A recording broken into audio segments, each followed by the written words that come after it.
वैसे तो राजा ने उनके विषय में सुन रखा था अतः उन्होंने उसे अपने दरबार में रख लिया और उनकी परीक्षा के लिए उचित अवसर की तलाश में रहने लगे।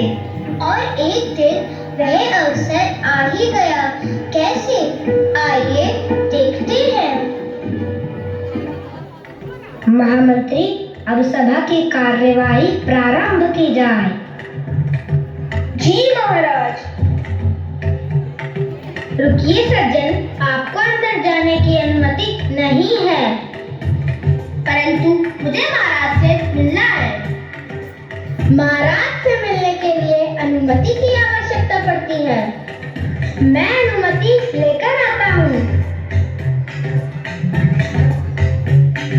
महाराज की जय हो। कोई सज्जन आपसे मिलने की अनुमति चाहते हैं। अनुमति है, उन्हें अंदर बुलाया जाए।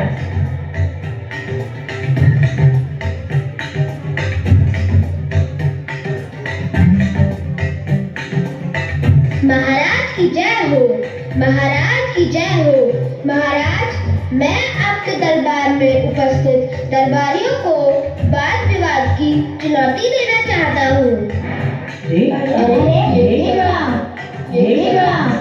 मैं बहुत दूर से आया हूँ और मुझे आज तक वाद विवाद में कोई पराजित नहीं कर पाया है।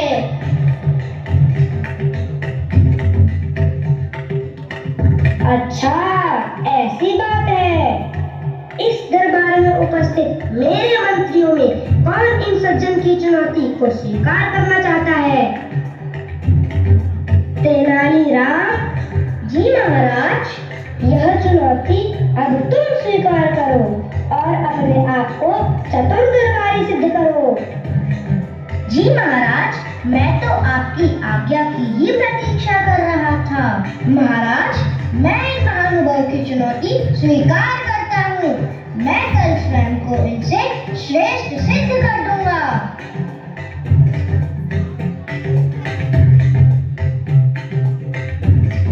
अगले दिन तेनालीराम एक बहुत बड़ी और भारी पुस्तक के साथ आते हैं। महाशय, जैसा कि आपने कहा था कि आप किसी भी विषय पर बात कर सकते हैं, तो हमारी पहली चर्चा इस पुस्तक तिलक्षता महिषाबंधन पर होगी। अरे हाँ, यह तो बहुत अच्छी पुस्तक है, पर मेरा मन आज कुछ अशांत प्रतीत हो रहा है। तो क्यों न ये प्रतियोगिता कल करते हैं? महाराज की अनुमति है? अवश्य अनुमति है। अब यह प्रतियोगिता कल होगी। पर वह व्यक्ति चला क्यों गया? महाराज, अब वह व्यक्ति फिर कभी नहीं आएगा। क्यों? ऐसा क्यों तेनाली? महारानी, क्योंकि ऐसी कोई पुस्तक है ही नहीं। अच्छा, वो कैसे? हमें भी बताओ। चलो चलो सुनते हैं तेनाली क्या बोल रहा है। महाराज, मैंने इस पुस्तक को पढ़ा। तिलक्षता महिषाबंधन। तिलक्षता का अर्थ है शीशम की सूखी लकड़ियाँ और महिषाबंधन वह रस्सी है जिससे भैंसों को बांधा जाता है। तेनाली, अभी तक तो मैंने तुम्हारे विषय में लोगों से सुना था, लेकिन आज मैंने अपनी आंखों से देख भी लिया। तेनाली, तुमने अपनी बुद्धिमत्ता को सिद्ध कर दिया। मैं तुम्हें आज से अपने दरबार में स्थान देता हूँ। धन्यवाद महाराज, इसके लिए मैं आपका सदैव आभारी रहूंगा। इस प्रकार अपनी बुद्धि का प्रयोग कर तेनालीराम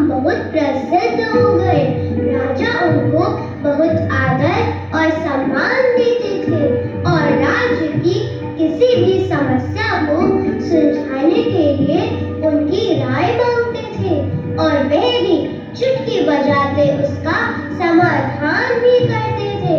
आइए ऐसी ही एक और घटना को देखते हैं।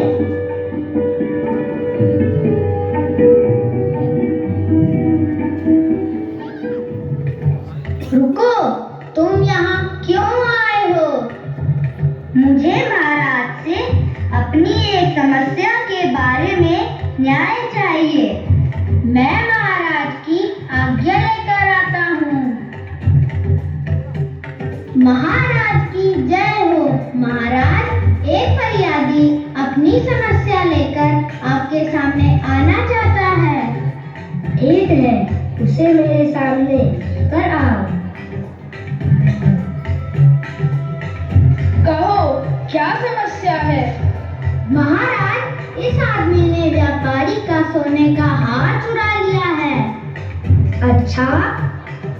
जी महाराज, मैंने एक हार अपनी दुकान में रखा था और अगली सुबह वह गायब था। गांव वालों ने इसको मेरी दुकान से निकलते हुए देखा था। मैं निर्दोष हूँ महाराज, मैंने कुछ नहीं चुराया है। महाराज, सारे गवाह इस व्यक्ति के विपक्ष में ही जा रहे हैं, अर्थात चोरी इसके द्वारा ही हुई है। तेनाली, बताओ इस समस्या का समाधान कैसे करें? पता लगाओ कि कौन सत्य कह रहा है। जी महाराज, मेरे पास एक विचार है जिससे हम इस समस्या का समाधान कर सकते हैं। द्वारपाल, मेरे लिए एक बड़ा बर्तन पानी और 2 छड़ियां ले आओ।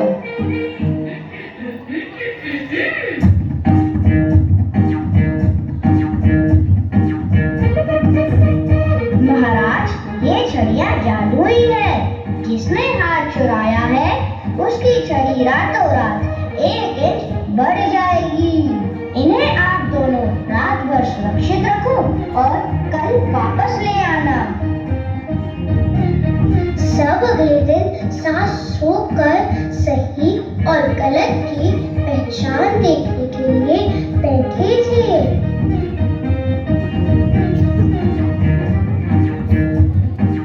दोनों व्यक्तियों को महाराज के समक्ष प्रस्तुत किया जाए। आप दोनों अपनी छड़ियां मुझे दीजिए। महाराज, यह छोटी छड़ी वाला व्यक्ति ही चोर है। तेनाली, तुमने कैसे पता लगाया?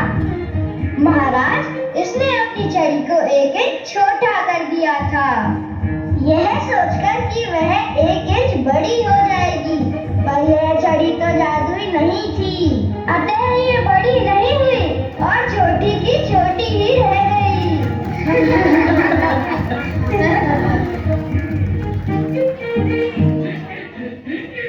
महाराज, मुझे माफ कर दीजिए, मुझसे गलती हो गई। मैं अपनी गलती स्वीकार करता हूँ। मैं हार वापस कर दूंगा। दोबारा ऐसी गलती मत करना। जी महाराज। वाह तेनाली, तुमने बड़ी आसानी से इस मसले को सुलझा दिया। धन्यवाद, आप